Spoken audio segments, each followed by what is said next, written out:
It worked, Nikki. Can you hear me? Yeah. I think we're live. Yes. My computer Okay. feels very jittery. How's it coming across? Yeah, it's a bit jittery. Yeah, I'm fine, but you seem to be a bit like robotish. Well, that's the story of my life. So I'm not sure what's going on there. Well, let's try. Okay. So what we'll do is let's check in and take it from there. So I'm checking. I always feel a bit awkward here because like I just feel so unprofessional. But that's the story of my life. Even though I am very professional. How are you doing? Yeah, Nikki, checking in. I've got a lot of things running at the moment. I'm also feeling very Can you sort of. hear me? Yeah. Can you hear you? Can you hear me?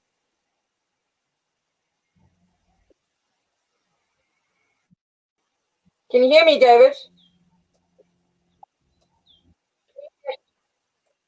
Yeah, I can. Okay, we're live. I hear you. Must I carry on? Yeah, carry on. Talk to us about being a peer Checking recovery in. specialist. And maybe things will cheer up on the network. Say that again. What is what? What about a peer recovery specialist? Talk to us about talk to us about what a peer recovery specialist is. Okay. So basically a peer recovery specialist is somebody who assists and walks beside another in their recovery process. We work with people who are primarily inactive, looking for recovery, or are wanting to find recovery. So we work with people pre-treatment, in treatment, and out of treatment, into the reintegration period, well, in reintegration stage. So and we bring our own lived experience into it, so that somebody doesn't feel alone. Recovery is for me was a very lonely process because I didn't have the support that I needed. There's a lot of fellowships, etc., out there, but really it's a very personal journey, and having to walk with you and believe in you or believe in me through that process is very powerful. We not I don't bring like we're equal to the people, and we understand what it takes to sustain recovery and to maintain recovery. And it's a bit of a self-discovery process, and it's so effective if you've got somebody to help you with that, to be a soundboard, not to tell me what to do or anything, just to listen to me and understand, I guess. That makes sense? It makes sense. It makes sense to me, but just repeat it. Okay. So we also peer recovery specialists are trained. We learn tools and skills to be able to assist others in finding sustainable recovery. We have the tools and we have the lived experience to be able to help and assist others in their recovery process. Like I say, it's a very personal journey, and it's a very individual experience too. Like in addiction specifically, no one size fits all. It's very unique to the individual. We all have our different cultural history, experience, and structure. And as a recovery specialist, I understand that what one recovery process might not suit another's recovery process. So what we can do is help and assist the clients in figuring out what that recovery looks like to them and how they can go about it and what tools and safety net they need to support them in that. So make it more practical for me to understand, yeah? So I'm an active, whatever. What does active mean? Well, I mean, active could be anything. If I had to take the use abuse continuum, for instance, there's a continuum which, you know, we work along, and it really depends on where the client is at in that continuum. So if they're in the use stage and they're looking to move towards abstinence, then I would provide them with certain skills and, you know, certain tools to help them and support them in that. If they're in the abuse stage, for instance, and they are wanting to, you know, moderate their using or at least help them in finding recovery, it's, you know, then I would help and assist them with that. But if they're in active, generally it could be a dependency stage where they are unable to function without the substance. And therefore it would mean that they would need more intensive treatment or intensive coaching, etc., or maybe even, you know, in treatment therapy. So it really just depends on the person. It really just depends on where you're at and where you want to go, for instance.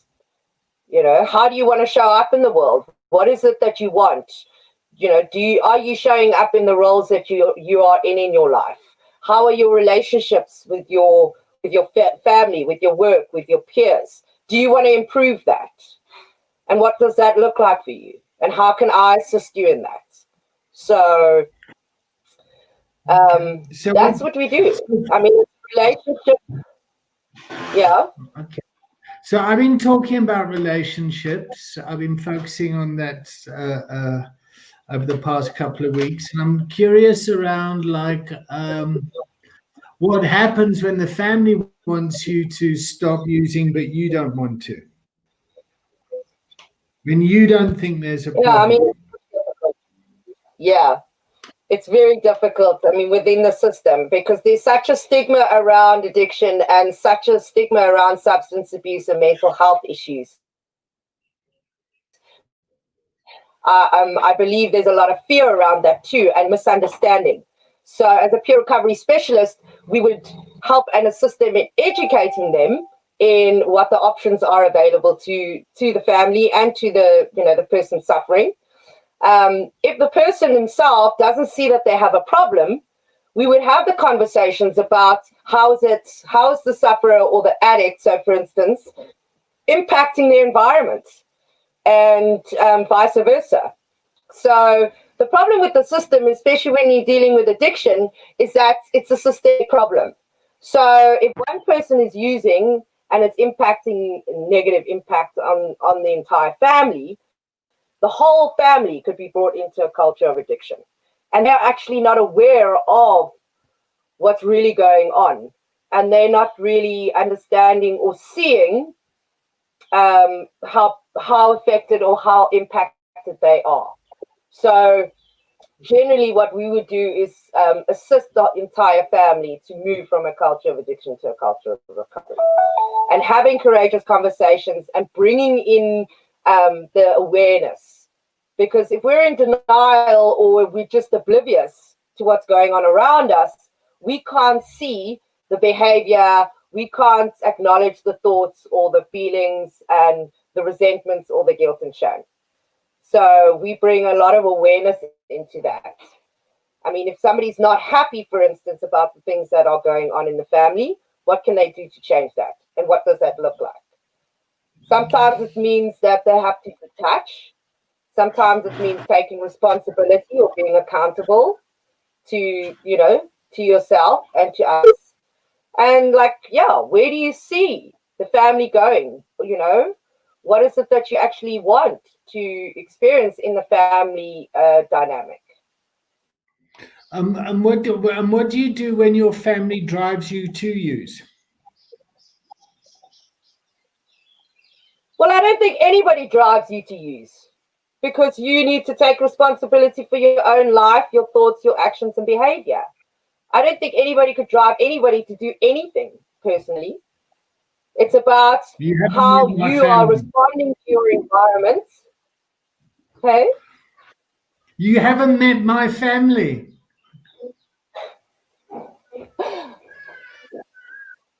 Well, I mean, I would like to challenge you on that, because I do understand that some people, and most people, have adverse childhood experiences. There's a lot of trauma. There's also, huge resentments and guilt and shame around the family system. But ultimately, you do have a choice to make. And ultimately, you can decide how you want to respond to those events or situations in your life. Do you want to carry them through for the rest of your life? To act, realizing that you have a choice and you're able to make healthier, more mature choices in your life. And what does that look like? Does it mean to say that you need to detach from that toxic relationship or toxic family environment? Or does it mean to say that you need to look at yourself and see what is it that you need for yourself to improve your lifestyle and maybe that family? Because if you start changing, start responding to situations and people, then maybe the whole system will start changing. Well, that's exactly what does happen. One person starts to change in the system, and then the system starts to change, and then the system freaks out. Yeah. So how do you handle that? The system freaks out. How do we handle that? Yeah. With how courage. do you handle that? With courage. Well, with courage, with faith, and obviously the tools that I've learned over the time, my own lived experience. I'm in the understanding that we cannot change other people's behaviors or thoughts or actions. We can only change our own. And if it gets to the point where, the system freaks out, then, there's a choice to make. And what does that choice look like? So, we can change people's thoughts, actions, and behaviors, provided that we educate people how to do that. Yeah. And if they're willing.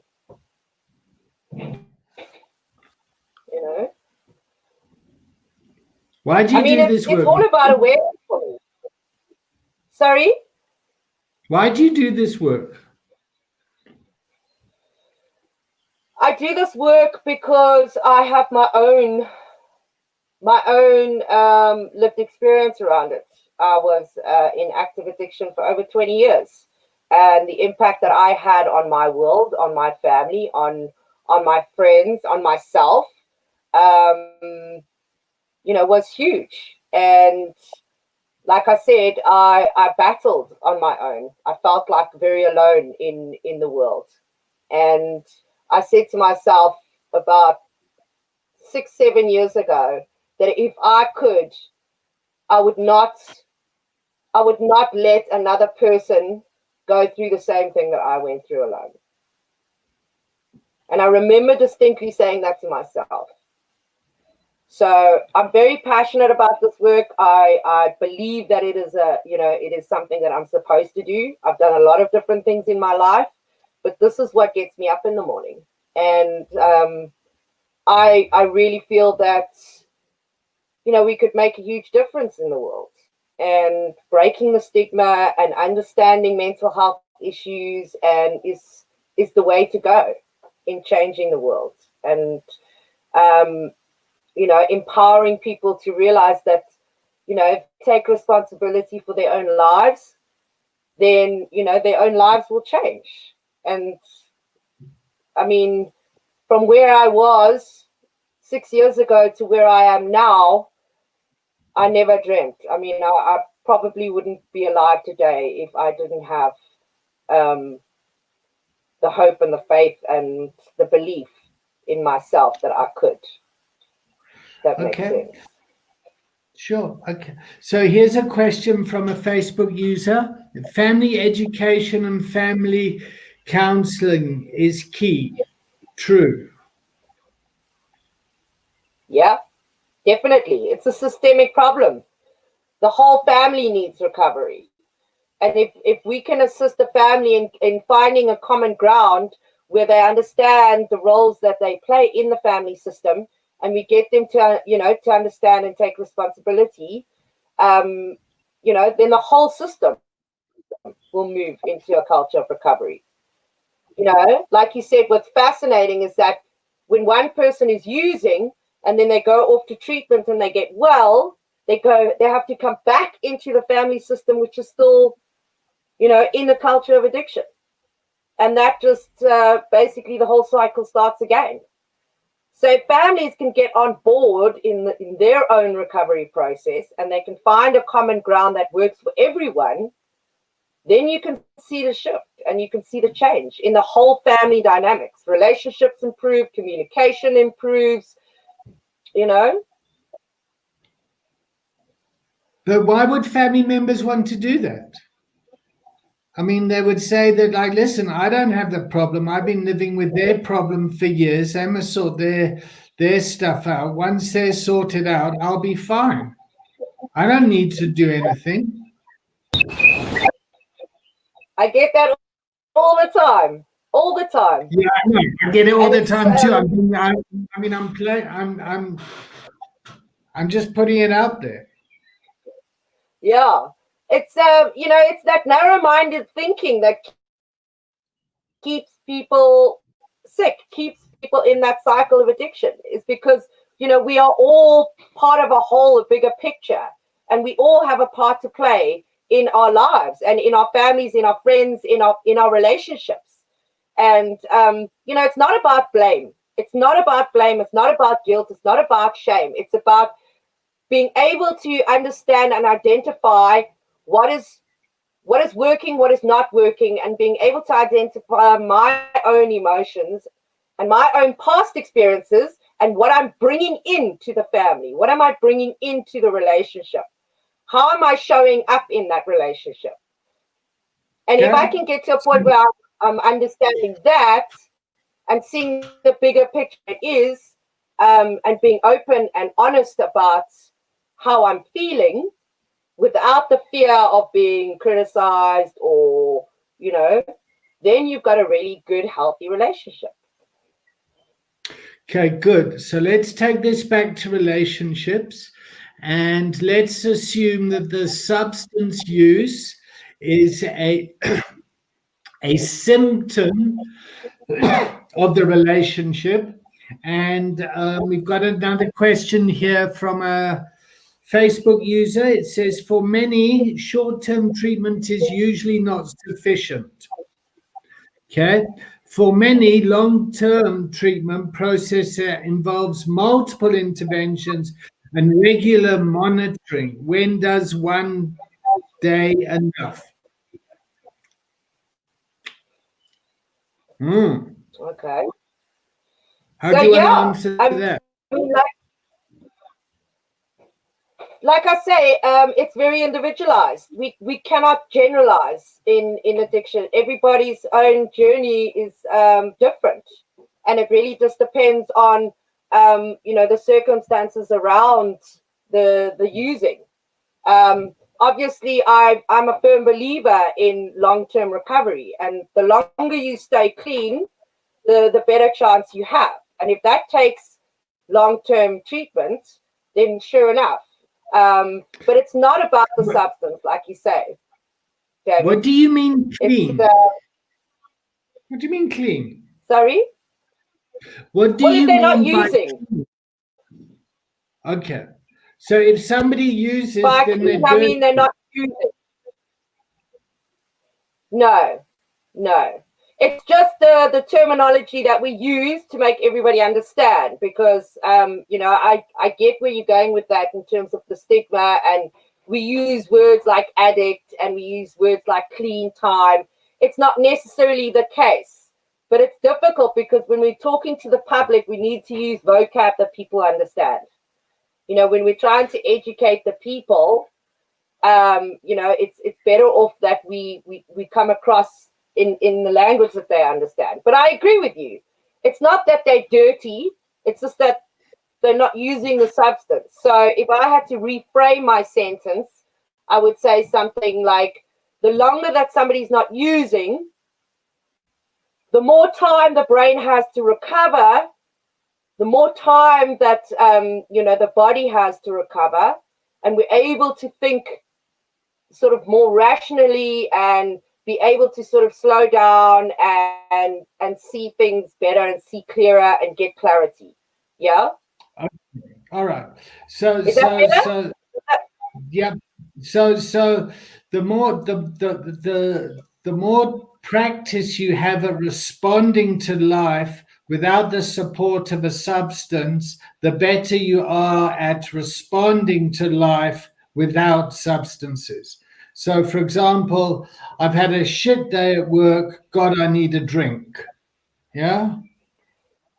Yeah. Well, I mean, it builds resilience.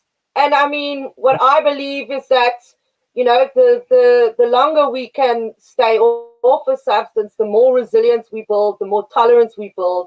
I'm not saying we don't need the tools. I mean, I know people who are, clean. Well, I know people who haven't been using for 20 years, but their behavior is still very much an active addiction. So, if you want to go that route. All right.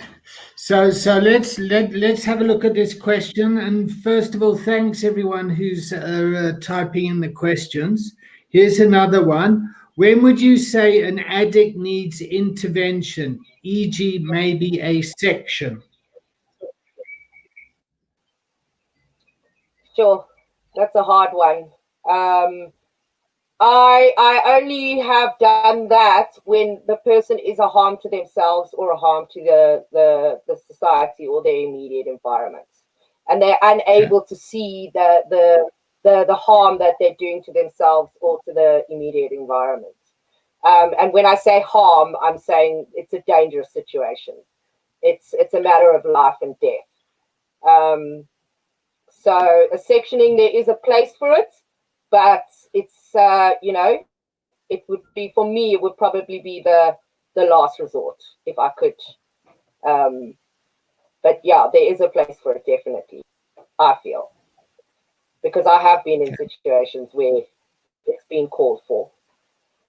Okay. Would you like to share an example? We're obviously protecting people's privacy, but there's so much fear around this that people will say someone needs an intervention when it's actually the last thing they need. Well, I mean, David, I don't want to be fear mongering either. So when I say like a sectioning order or an intervention, it's really, really serious. It's really, really serious where somebody's burning a house down. Unfortunately, people who've been using for a very, very, very long time. Yeah. Sorry? Burning a house down is pretty serious. So we've had a patient, that would use a substance, go psychotic. Yeah, so it's not the drugs anymore. Now we've gone into mental illness, and the person's set the house alight. Yeah, and obviously something needs to be done there. Yeah, but that's not the drugs. That's not the drugs. That's the person's mental health that has been triggered by a substance. But not all people that use substances burn down houses. Yeah. Most people don't. In my experience, they're going to burn the house down. Panic, panic, panic. Yeah. Yeah. Yeah. I mean, like I said, there's all that fear around substance abuse. My child's going to end up on the street prostituting herself, or, they're going to end up in jail, institutions, and death. I mean, carry on long enough, and the evidence shows that, there's that continuum, but it doesn't have to happen like that, you know. And if people get the support and the help that they need, the right help and the right support that works for them, then chances of that happening is very slim, you know. There's a whole lot of other things like mental health. So what do you say to people when they say, oh, you've got to let them hit rock bottom? I don't believe that at all. Okay. I don't believe that at all. I believe that people, you know, are given the space, given the time, being able to be heard and seen, you know, and feel supported for who they are. You will see a whole kind of other person emerge. I mean, a lot of the things, you know, addiction stems from a lot of things. You know, insecurities, self-esteem issues, confidence, an unsupported environment, a society that totally misunderstands them.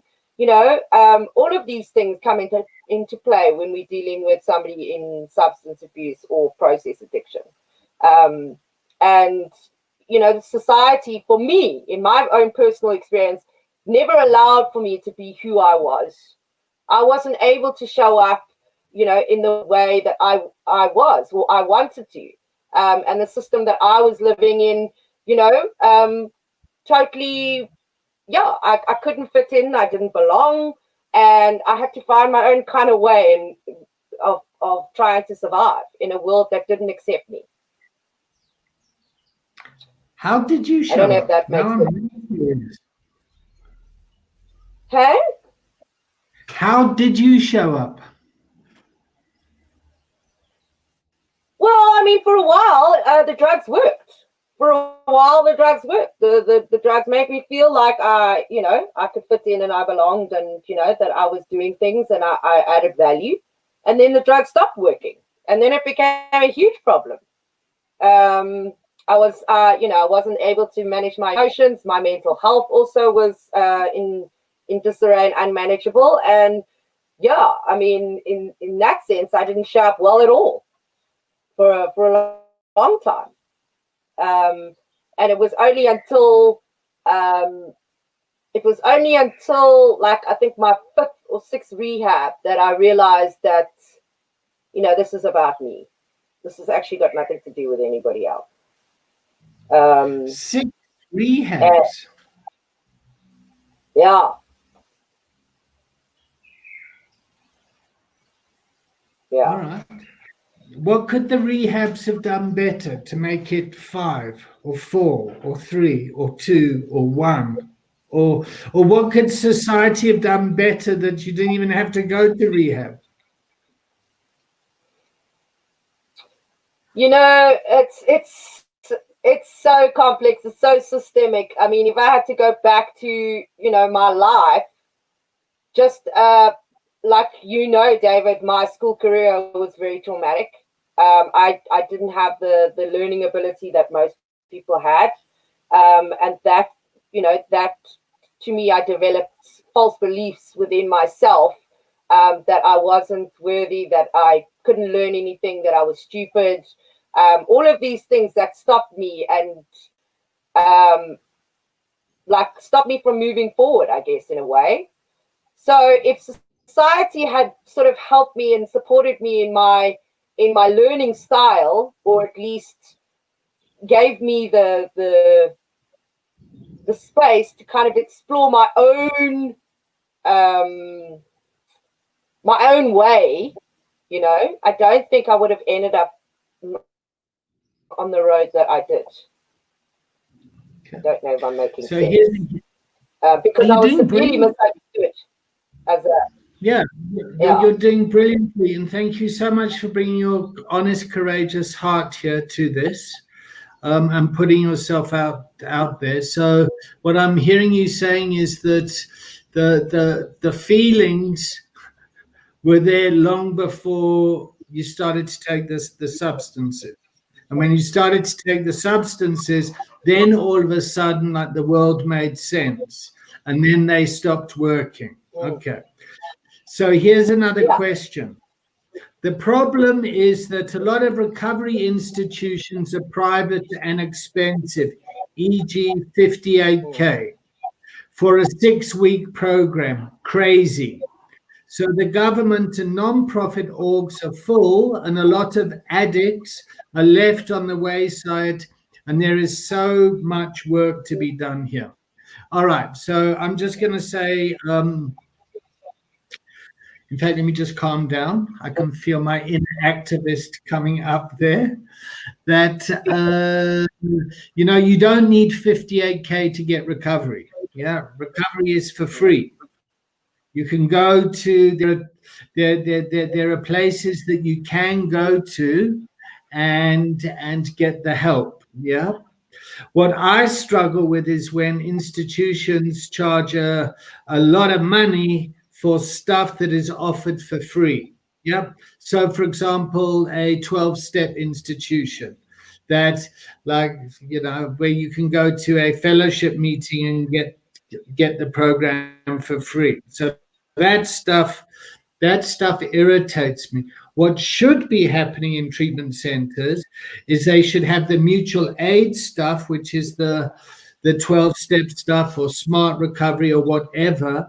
And within the institution, those resources are spent on things like unresolved issues of guilt, shame, and trauma, psychology, social work, dual diagnosis stuff, and yeah, I mean, that's why I'm so passionate about pocket rehab, because pocket rehab is a way that we can make information and recovery available to a whole lot more people, just by people taking the time to take their phone out of the pocket and learn stuff and then get support. So great question.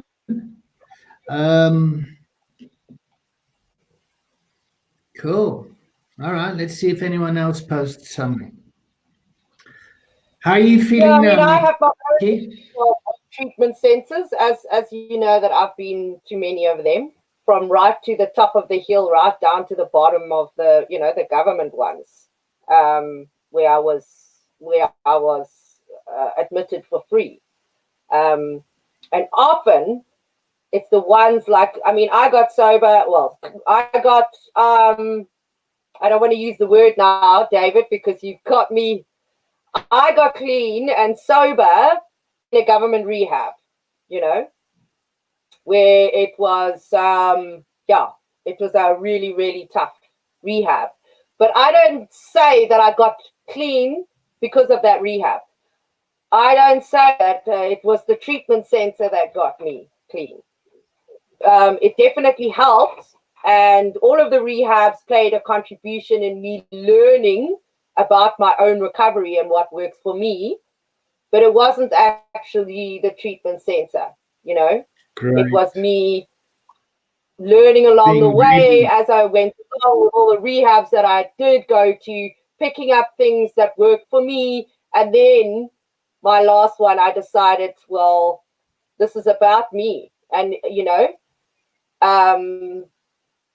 I've got to start looking at myself here. Because if we continually look externally for our healing, it's never going to be sustainable. If that makes sense. And what did you find when you looked internally? When you looked at yourself? Well, it was hard because it was tough. I didn't like what I saw at all. But then when I looked deeper and as I went through the self-discovery journey, I started to see the beauty that I had within me. And I started to see all of those things that I'd hidden and kept closed and protected for so long, because I was so scared that people wouldn't be able to understand me if they saw that side of me, people. Well, if I had to speak for myself, I had to show up strong, resilient, tough, all of that, because that was the world that I thought existed. But then as I went inside myself and I started realizing all of this about myself, it was my perception of the world that needed to change, not the actual world itself. And how did you change that perception? With a lot of hard work. A mindset change, a spiritual awakening. I realized that, it wasn't just about me. I realized that there was connection out there, that there was real authenticity, that there was support, that there were people out there that could love me for who I am and support me in the way that I needed support, and vice versa. I realized that I had a lot of value to bring in the world, and that the world, as fucked up as it is, it's also so beautiful if I'm willing to look, if I'm willing to see, if I'm willing to feel, as hard as it might be. But I could only do that when I surrounded myself with people who supported me through that. All right. So here's another question. The problem is that it's okay to share one's experience, but the industry is not regulated and every institution is doing their own thing, no common goal. Okay, so I just want to comment on that's actually incorrect. The World Health Organization and the United Nations have all come together to agree on what the common goal is, that the war on drugs has been a failure, and that this needs to be treated as a medical and as an educational solution to this. Yeah. So that's so there is global agreement. Yeah, what there is a lack of is political will for people to take this on, and there's a lot of infighting amongst people about which way works. Yeah, and from a coaching perspective, we believe in multiple pathways to recovery.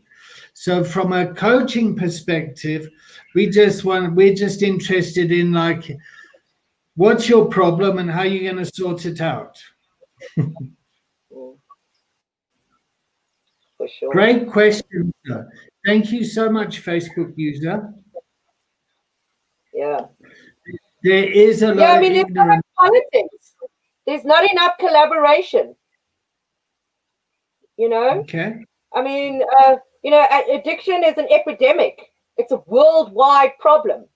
We need to come together and collaborate to make any kind of impact. And unfortunately, there's such a fear around that too, because it's a really good,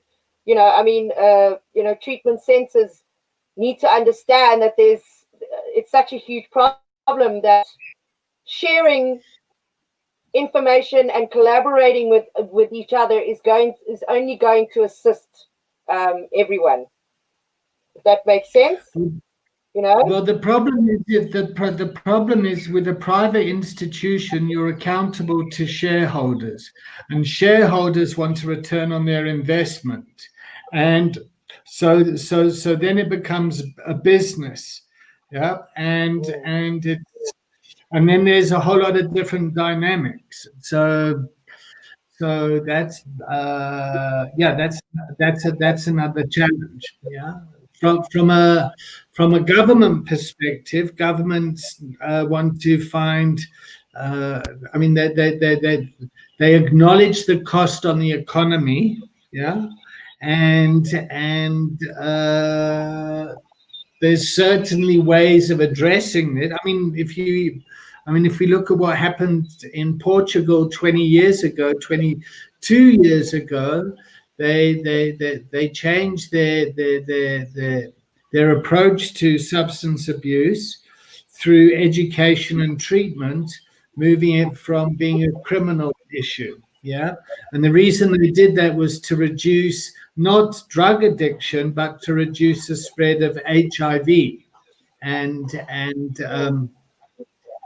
and as a result of that, the reduction in drug use happened because people didn't have to go hide and hide their using, criminalize their using. So, but also, David, is that they've got the health infrastructure and they've got the support of the government and the money to support that. Unfortunately, in South Africa, we don't have that. We don't even have a stable health infrastructure for the sick, let alone the addicted. Nikki, we're global. We're the biggest rehab in the world. We're pocket rehab. Yeah. We can provide treatment to like 5 billion users. Anyone who's got a smartphone. So that story I want to blow out the water. And I want to blow out the water. The fact that we've got 2 users, that's a problem. 2 people watching. But okay, let's see. Here's another question. We need to, what did it say? We need to collaborate and get people to post content and write good recovery program that encompasses good input and start gathering stats on percentage of recovery on institutions and see what is working. Dave, you're doing a good job. Well, thank you for that. Nikki, tell us about the peer recovery specialist training.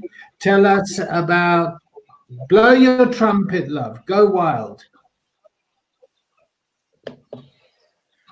Okay, so the peer recovery specialist training is exactly what we're trying to do. Is we're trying to train people up, empower them to take responsibility for their own lives and their own actions, so that they can go out into the world and assist organizations and communities and family members to empower them to move into a culture of recovery. So we all know about the addiction and the ripple effect it has, and we want to have put recovery into the hearts of people so that the ripple of recovery is worldwide and affects change in families, organizations, and communities. And what we do is we assist them with the tools that help them do that and help responsibility and be accountable for themselves and their families. I do realize that we've got huge cultural differences, language differences, etc. So what we do is people up to go out into their own communities where their culture is the same and their structure is the same, so that they're able to go out and help them and the ripple effect of that. So we actually create a flippin' global recovery process, and move the world from a culture of addiction into a culture of recovery. It's a 3-week course. It's very experiential. It's very engaging. We talk to people from all over the world. We learn from each other. It's a community that is hugely supportive of each other, where we can sit in a space and feel, unjudged and feel accepted for who we are, and being able to be in a safe space so that we can really honestly express our true feelings. And by doing that, helps us to understand and identify myself more and everybody else more. And there's a real feeling of connection. And the tools is just one part of it. The real impact comes when we start growing within the community, if that makes sense. Who's the training aimed at? Who's the training aimed at? Well, I mean, for me personally, everybody should go on the training, whether you're using a substance or not. It's designed for me. You could use it as a self-discovery process, to learn more about yourself, to help manage your own emotions. It could be used for in a work situation, in an organization where you want to create a culture of recovery in your work, where you want to build relationships, where it helped me hugely with communication issues, being able to show up in confidence and having courageous conversations with people. It helped me manage my own emotions, which I think is a big thing in this world today. And most of all, it got me out of guilt and shame. and I was able to really identify my own emotions and express them in a healthy, mature way. And everybody needs that, not just the substance abuse users.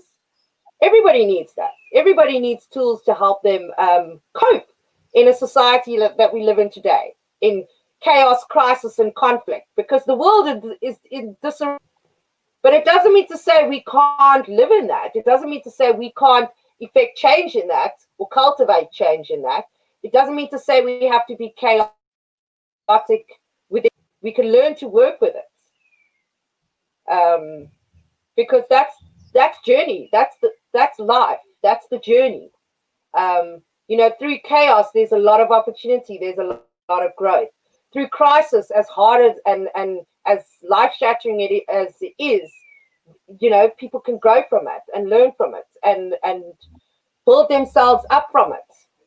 So, So what about existing treatment professionals? Should they be attending the training?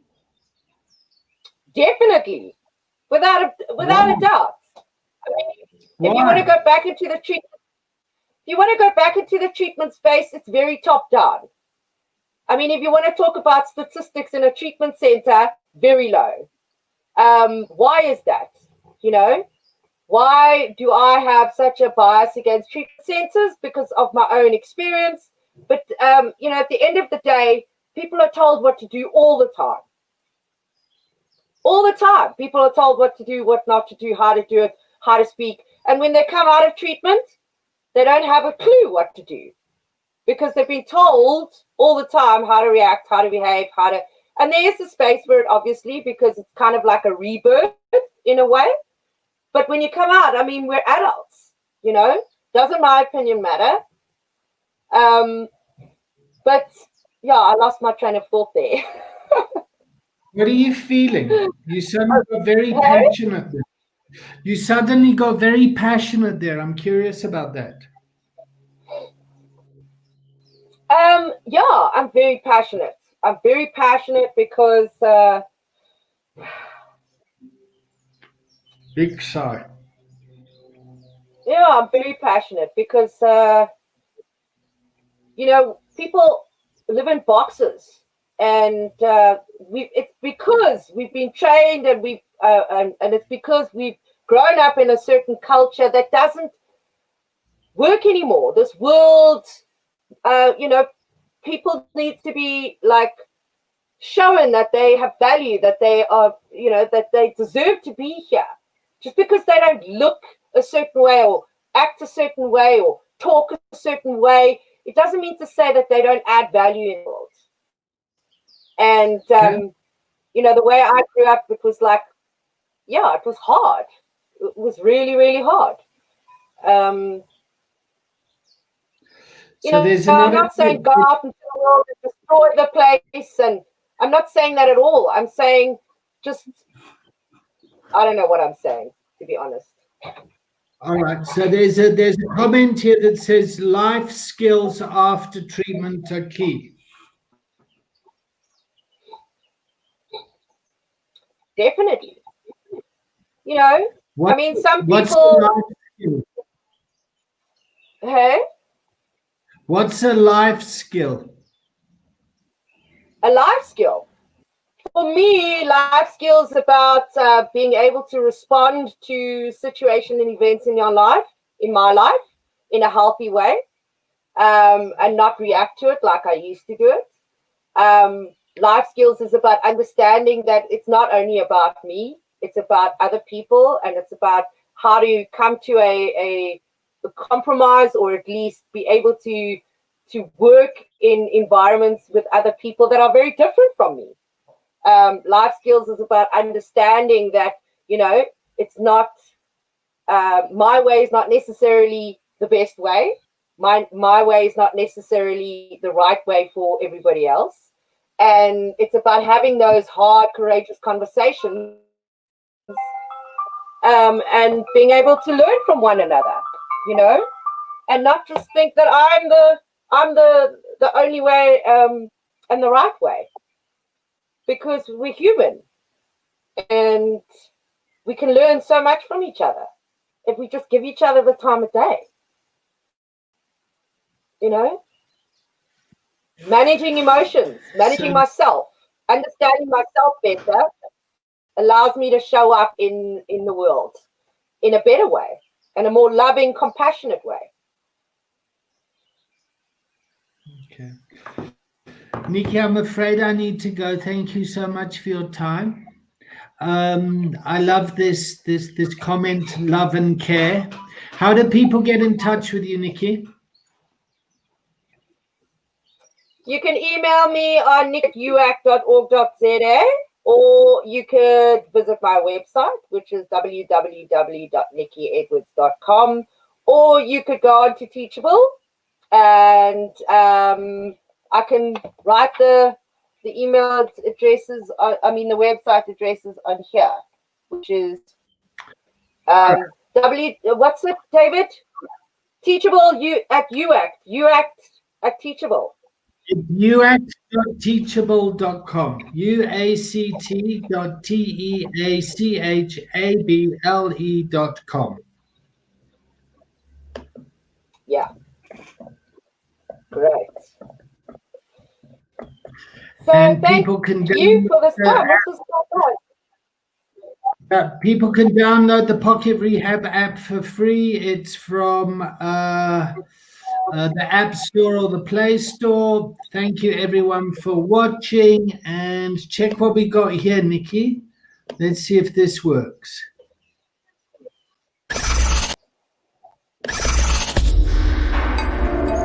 And maybe it doesn't work. I'm going to put it on the screen. It didn't work. All right. Doesn't matter. Yeah. Lots of love. Okay. David checking out with joy. Thanks, David. Nikki checking out with joy. Thanks a lot. Okay. Bye. We'll see you later. Bye. Okay, bye. I don't know how to leave here.